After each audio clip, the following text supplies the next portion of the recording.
எல்லாருக்கும் வணக்கம். நான் Vijay Kiruthik. Duty to express our opinion அப்படிங்கிறது ஒவ்வொரு மனிதனும் கடைபிடிக்க வேண்டிய ஒன்று அப்படின்னு நான் நினைக்கிறேன். அதோடைய விளைவு தான் இந்த விஜய் கிருத்திக் கார் அப்படிங்கிற சேனலை பார்த்துட்டு இருக்கீங்க. இன்றைக்கி ஒரு முக்கியமான டாபிக் பார்க்க போகிறோம். வாங்க வீடியோக்குள்ளே போய் டீட்டெயிலாக பார்க்கலாம்.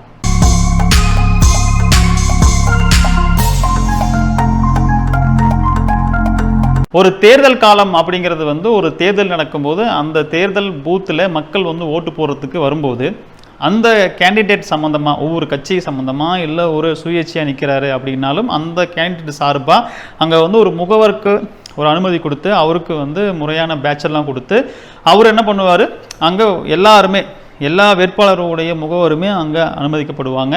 ஒரு ஓட்டு போட வந்திருக்காங்க அப்படின்னா இன்னார் வந்தார், அவங்க ஓட்டு போட்டாங்க அப்படின்னு சொல்லிட்டு அவருக்குன்னு கொடுத்தக்கூடிய அந்த வரிசை எண் அந்த ஓட்டினுடைய நம்பரெல்லாம் சொல்லும்போது எல்லா முகவரும் என்ன பண்ணுவாங்க, நோட் பண்ணிக்குவாங்க. இந்த நோட் பண்ணிக்கிற இந்த காலம் இருக்கு இல்லையா, ஸோ இந்த காலத்தில் அவங்க என்ன பண்ணுறாங்க அப்படின்னா ஒரு தேர்தல் ஆணையம் இன்னொரு வேலையை செய்யணும், அதாவது இன்னொரு பணியை செய்யணும்.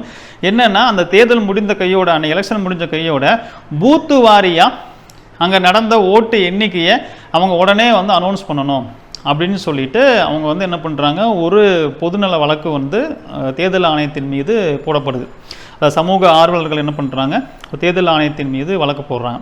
ஸோ அந்த வழக்கு அவங்க என்ன சொல்கிறாங்க அப்படின்னா, ஒரு தேர்தல் நடக்கும்போது முதல்ல சொன்ன மாதிரி அங்கே எல்லா முகவரும் இருக்கிறாங்க, அந்த பூத்தில் எவ்வளோ ஓட்டு பதிவு நடந்துச்சு அப்படிங்கிறது தெரியப்படுத்தணும் அப்படின்னு சொல்லிட்டு இவங்க வழக்கு கொடுக்குறாங்க. அதுக்கு உச்சநீதிமன்றத்தில் அவங்க என்ன பண்ணுறாங்க அப்படின்னா, அப்படி கொடுக்க முடியாது, அதில் நிறையா நடைமுறை சிக்கல் இருக்குது அப்படின்னு சொல்லிட்டோம். இவங்க ரெண்டு பேருக்கும் இடையில் என்ன சொல்கிறது, இவங்க ஒரு தரப்பு அவங்க ஒரு தரப்பு, அந்த இரண்டு வாதங்கள் ஜட்ஜு முன்னாடி போகும் இல்லையா, அந்த வாதத்தை வைத்த ஒரு முக்கியமான ஒரு விவரம் நமக்கு வந்திருக்கு. இப்போ அந்த அந்த அறிக்கையை, அதாவது அவங்களுக்கு சமர்ப்பித்த அந்த ஸ்டேட்மெண்ட்டை நான் படிக்கிறேன். என்னென்னா, நமக்கு பூத்து வாரியாக முகவர்களுக்கு வழங்கப்படும் வாக்குப்பதிவு விவரம் அடங்கிய 17C அதாவது 17C படிவத்தை வெளியிடுவது குழப்பத்தை ஏற்படுத்தும் என்று உச்சநீதிமன்றத்தில் தேர்தல் ஆணையம் விளக்கம் அளித்துள்ளது. என்ன சொல்கிறாங்கன்னா, அந்த 17C அந்த படிவம் இருக்குது பார்த்தீங்களா, அந்த படிவத்தை பப்ளிக்காக அனௌன்ஸ் பண்ண சொல்கிறாங்க. ஏன்னா அவங்க ஒவ்வொரு கையில் கொடுத்துட்றாங்க, பப்ளிக்காக அனௌன்ஸ் பண்ண சொல்கிறாங்க. அதை அப்படி அனௌன்ஸ் பண்ணும்போது அதில் நிறையா குழப்பம் ஏற்படுத்தும், குழப்பம் ஏற்பட வாய்ப்பு உள்ளதுன்னு தான் நமக்கு தேர்தல் ஆணையம் சொல்கிறாங்க. அடுத்து அப்படியே படிக்கிறோம், ஒன்றா பாருங்கள்.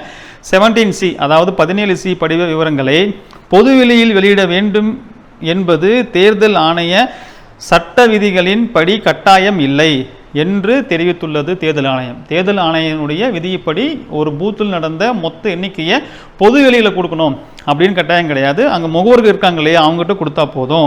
கடந்த 2019ஆம் ஆண்டு நடந்த மக்களவை தேர்தலின் வாக்குப்பதிவு விவரங்களில் முரண்பாடு இருப்பதாக கூறி ADR மகான் காஸ் ஆகிய தொண்டு அமைப்புகள் உச்ச நீதிமன்றத்தில் வழக்கு தொடர்ந்தன. நான் சொன்னேன் இல்லைங்க, பொதுநல வழக்கு தொடர்ந்தாங்கன்னு சொல்லிட்டு அந்த ADR மகான் காஸ் அப்படிங்கிறவங்க தான் இது என்ன பண்ணுறாங்க, தொண்டு நிறுவனங்கள்லாம் சேர்ந்து உச்சநீதிமன்றத்தில் ஒரு வழக்கு கொண்டு வராங்க. என்னென்னா, இந்த வழக்கில் 2 அமைப்புகளும் புதிதாக ஒரு மனுவை சமீபத்தில் தாக்கல் செய்தன. அதில் கூறப்பட்டுள்ளதாவது, இந்த 2 தரப்பும் சேர்ந்து ஒரு மனு தாக்கல் பண்ணுறாங்க. அதில் கூறப்பட்டுள்ளது தான் இந்த ஸ்டேட்மெண்ட் நம்ம படிக்கிறது. இப்போ தற்போது நடந்து வரும் மக்களவை தேர்தலில் வாக்குப்பதிவு சதவீதத்தில் வெளியிட காலதாமதம் ஏற்படுகிறது. இதை தவிர்த்து 48 மணி நேரத்துக்குள் இறுதி வாக்குப்பதிவு சதவீத விவரத்தை தேர்தல் ஆணையம் வெளியிட வேண்டும். அவங்க என்ன சொல்கிறாங்கன்னா, 48 மணி நேரத்தில் மொத்தமாக எவ்வளோ வாக்கு அப்படிங்கிறத நீங்கள் சொல்லணும். அதுக்கு ஒரே வழி, அந்தந்த பூத்து வாரியாக இந்த பூத்தில் எவ்வளோ ஓட்டு, இந்த பூத்தில் எவ்வளோ ஓட்டு, இந்த பூத்தில் எவ்வளோ ஓட்டு நீங்கள் பப்ளிக்காக அனௌன்ஸ் பண்ணிங்கன்னா அப்போ மொத்தமாக அந்த தொகுதியில் நடந்த அந்த வாக்கினுடைய எண்ணிக்கை என்னங்கிறது தெரிஞ்சிருமா. அப்போது அப்படி வெளியிடணும். 48 மணி நேரத்தில் வாக்குப்பதிவு விவரம் அடங்கிய 17C அதாவது 17C படிவத்தை பொதுவெளியில் வெளியிட வேண்டும். இவ்வாறு அதில் கூறப்பட்டுள்ளது. இந்த வழக்கு தொடர்பாக உச்சநீதிமன்றத்தில் தேர்தல் ஆணையம் நேற்று முன்தினம் விரிவான பிரமாண பத்திரம் தாக்கல் செய்தது. அதில் கூறியிருப்பதாவது, தேர்தல் ஆணைய சட்ட விதிகளின்படி 17C படிவம் கட்சிகளின் முகவர்களுக்கு மட்டுமே வழங்கப்பட வேண்டும்.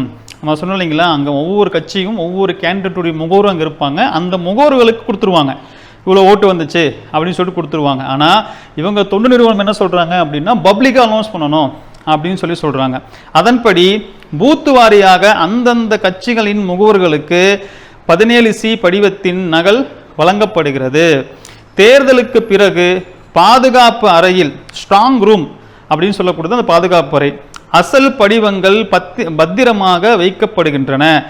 17C படிவ விவரங்களை பொதுவெளியில் வெளியிட வேண்டும் என்பது தேர்தல் ஆணைய சட்ட விதிகளின் படி கட்டாயம் இல்லை.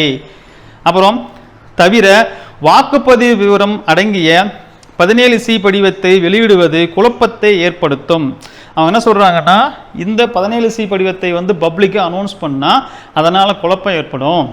ஏன் அப்படின்னு வெறும் சொல்கிறாங்க. அதுக்கு நானும் சொல்கிறேன். என்னென்னா, ஒரு நமக்கு தபால் ஓட்டுங்கிறது வந்து சேரும். இப்போ தபால் ஓட்டு வந்து ஒருத்தர் வெளியிருக்கிறாரு, ஆனால் அந்த பூத்தை சார்ந்தவர் தானே அவர், அந்த ஒரு ஓட்டு வந்து அந்த பூத்து தானே வந்தாகணும். அப்போது அதெல்லாம் வந்து சேரும் பொழுது கடைசியில் டோட்டல் கவுண்டு பார்க்குறதுங்கிறது வேரியேஷன் வரும். அப்போ வேரியேஷன் வரும்போது நம்ம முன்கூட்டியே இதுதான் ஓட்டுன்னு சொல்கிறது தப்பாகும் அப்படின்னு சொல்லிட்டு விளக்கம் சொல்லி வராங்க. அடுத்தது தவிர வாக்குப்பதிவு விவரம் அடங்கிய 17C படிவத்தை வெளியிடுவது குழப்பத்தை ஏற்படுத்தும். அதாவது முதல் கட்டமாக வெளியிடப்படும் வாக்குப்பதிவு விவரங்கள் 2ஆம் கட்டமாக தபால் வாக்குகளுடன் சேர்த்து வெளியிடப்படும். வாக்குப்பதிவு விவரங்கள் வேறுபடும். அதான் முதல் சொன்ன மாதிரி தபால் ஓட்டு எதையும் சேர்ந்து தானே சொல்ல முடியும். அங்கே வந்து பிசிக்கலாக ஓட்டு போட்டுறவங்களை மட்டுமே வச்சு இந்த பூத்தில் இவ்வளோ தான் ஓட்டுன்னு சொல்ல முடியாது இல்லையா? அப்படி சொல்ல முடியாது. ஏன்னா அந்த பூத் எலெக்ஷனையும் அந்த பூத்து ஓட்டையும் தபால் ஓட்டையும் சேர்த்து தான் சொல்லும்போது அப்போது என்ன ஆகும், பின்னாடி வேறுபடும். இந்த சூழலில் 17C படிவத்தை பொதுவெளியில் வெளியிட்டால் மக்களிடம் தேவையற்ற குழப்பங்கள் ஏற்படும், பிரச்சனைகள் உருவாகும். மேலும் சமூக விரோத சிந்தனை கொண்டவர்கள் தேர்தல் ஆணையத்தின் மீது களங்கத்தை ஏற்படுத்துவார்கள். போலி பிரதிகளை உருவாக்கி பிரச்சனையை உருவாக்குவார்கள். தேர்தலின் போது குறைந்த வாக்கு எண்ணிக்கை வித்தியாசத்தில் வெற்றி அல்லது தோல்வி என்பது நிர்ணயிக்கப்படுவது இயல்பானது. அதை மறுக்க முடியாது. வெற்றி தோல்வி என்பது கொஞ்சம் அந்த 1-2 ஓட்டில் கூட மாறலாம். இதற்காக 17C படிவத்தை வெளியிட்டால் தேவையற்ற குழப்பம் ஏற்படும் அப்படின்னு சொல்லிட்டு தேர்தல் ஆணையம் அப்படி கொடுக்க முடியாது. தேர்தல் ஆணையத்துக்குன்னு ஒரு சட்டம் இருக்கு இல்லையா, அந்த சட்ட விதியின்படி இது கட்டாயம் இல்லை அப்படின்னு சொல்லிட்டு அவங்க வந்து என்ன பண்ணிருக்காங்க, உச்சநீதிமன்றத்தில் வந்த வழக்குக்கு அவங்க வந்து ஒரு பதில் மனு தாக்கல் பண்ணி இந்த டிஸ்கஷன் வந்து போயிருக்கு.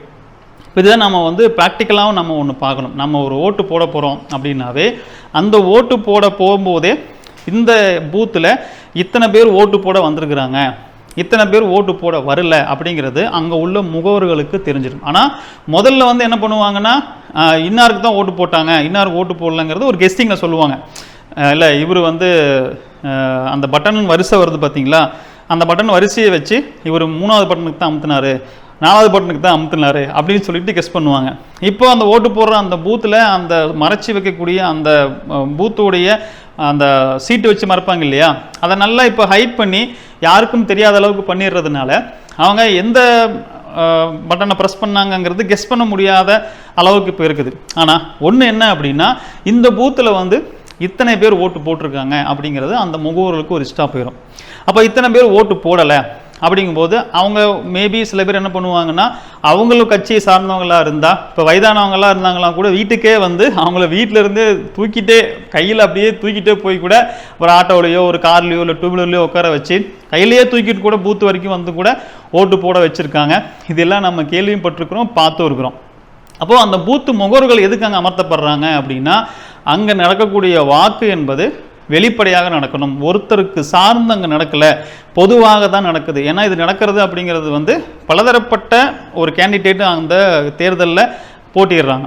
அப்போது போட்டியிடும்போது ஒரு சாராரை சார்ந்து அங்கே எந்த ஒரு நிகழ்வும் நடந்துடக்கூடாது அப்படிங்கிறதுக்காக தான் அங்கே பூத்தில் முகவர்கள், ஏஜென்ட்டுகள் அப்படிங்கிறத அங்கே நியமிக்கிறாங்க. அது அந்தந்த கட்சி வந்து யார் பூத்துடைய முகவர்கள்லாம் போகலாம், யாரெல்லாம் அனுப்பலாம், யாரெல்லாம் வந்து இது கரெக்டாக இருப்பாங்கன்னு அந்தந்த கட்சி முடிவு பண்ணி என்னுடைய சார்பாக இந்த பூத்தில் எங்கள் கட்சி சார்பாக இல்லை சுயேட்சையாக நிற்கிறாருன்னா எனக்கு சார்பாக இவர் வந்து பூத்து முகவராக வருவார் அப்படின்னு சொல்லிட்டு அந்த கட்சி தான் நிர்ணயம் பண்ணுது.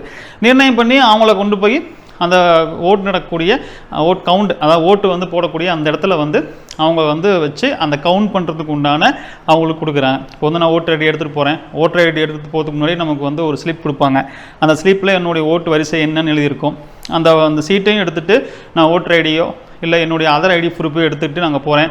அங்கே போன உடனே அங்கே ஓட்டு அந்த பூத்தில் நிர்வகிக்கக்கூடிய நிர்வாகிகள் இருப்பாங்க. என்னுடைய அந்த ஓட்டர் கார்டையோ இல்லை அதர் ஐடி ப்ரூஃபையோ நான் வச்சுருந்த ஸ்லிப்பையோ வாங்கி பார்த்துட்டு அந்த நம்பரில் எத்தனை நம்பர்னு சொல்லிட்டு டிக் பண்ணுவாங்க. டிக் பண்ண நம்பரை அவங்க சொல்லுவாங்க, அந்த முகவர் நோட் பண்ணிக்குவாங்க. ஸோ அங்கே ஓட்டு வந்திருக்கு அப்படிங்கிறது கன்ஃபார்ம் ஆகிடும். அப்போது ஓட்டு வந்து எலெக்ஷன் அந்த டைம், அந்த தேர்தல் ஆணையம் வந்து நிர்ணயித்த அந்த டைமில் எலெக்ஷன் முடிஞ்ச உடனே அங்கே உள்ள முகவர்களுக்கெல்லாம் இந்த பூத்தில் இவ்வளோ ஓட்டு விழுந்திருக்கு, இத்தனை ஓட்டு பதிவாயிருக்கு அப்படின்னு சொல்லிட்டு அவங்க என்ன பண்ணிடுறாங்க, 17C அதாவது 17Cங்கிற படிவத்தை அவங்களுக்கு அந்த தேர்தல் அதிகாரி அந்த பூத்தில் யார் அதிகாரியாக அந்த எல்லாத்துக்கும் சேர்த்து இன்சார்ஜாக இருப்பாங்களோ அவங்க சைன் பண்ணி என்ன பண்ணிடுறாங்க, அவங்ககிட்ட கொடுத்துட்றாங்க. இந்த பூத்தில் இவ்வளோ ஓட்டு நடந்திருக்குன்னு இவங்ககிட்ட உள்ள ரெக்கார்டும் அவங்க கொடுத்த ரெக்கார்டும் மேட்ச் பண்ணி கண்டிப்பாக எல்லா முகவர்களுமே பார்ப்பாங்க. ஏன்னா இது சென்சிட்டிவான விஷயங்கிறதுனால எல்லாரும் பார்ப்பாங்க. இது பண்ணுனா போதும். நீங்கள் தேர்தல் ஆணையத்தை என்ன சொல்கிறீங்கன்னா பப்ளிக்காக அனௌன்ஸ் பண்ண சொல்கிறீங்க. அப்போது இந்தியா முழுக்க எலெக்ஷன் நடக்குது, ஒவ்வொரு ஸ்டேட்லேயும் ஒவ்வொரு ஸ்டேட் வாரியாக எலெக்ஷன் நடக்குது.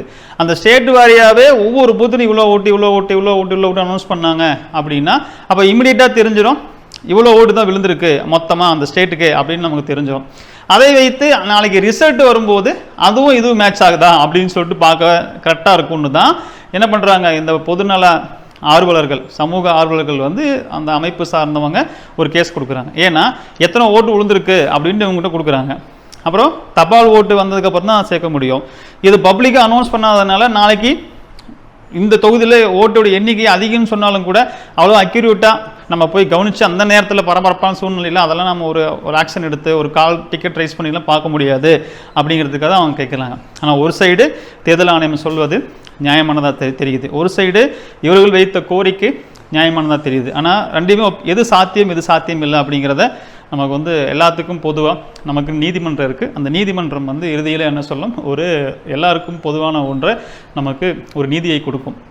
ஸோ அடுத்தது இது மாதிரியான தேர்தல் கமிஷன் மேலே எப்போவுமே நம்ம மக்கள், அதாவது ஒவ்வொரு கட்சியை சார்ந்தவங்க ஒவ்வொரு கேண்டிடேட்டுமே ஏதாவது ஒரு அவங்களுக்கு முரண்பாடு இருக்கும்.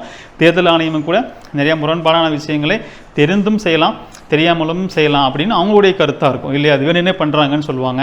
இப்போ சீமான் அவர்களுக்கு வந்து அவர் கேட்ட சின்னத்தை கொடுக்கல, யாருக்கோ கொடுத்தாங்க அப்படின்னு சொன்னாங்க இல்லையா. இது மாதிரியான அலிகேஷன் எப்போவுமே வந்து ஒவ்வொரு எலெக்ஷனுமே நடக்கும். ஸோ இதெல்லாம் தாண்டி ஒரு எலெக்ஷன் நடந்து முடிஞ்சிருக்கு. சில அடுத்து நம்ம ரிசல்ட்டை நோக்கி என்ன பண்ணிகிட்ருக்குறோம், வெயிட் பண்ணிகிட்ருக்குறோம். இப்போ ஜூன் 4ஆம் தேதி நமக்கு ரிசல்ட் வரப்போகுது. ஸோ என்ன நடக்க போகுது, இவர்கள் வைத்த கோரிக்கை அடுத்த எலெக்ஷனில் மேபி இதை ரிஃப்ளெக்ட் பண்ணுமா, ஏதாவது சேஞ்சஸ் வருமா அப்படிங்கிறத நம்ம பொறுத்திருந்து பார்ப்போம். இன்னொரு வீடியோவில் நம்ம மீண்டும் சந்திக்கிற எல்லாருக்கும் வணக்கம், பாய்.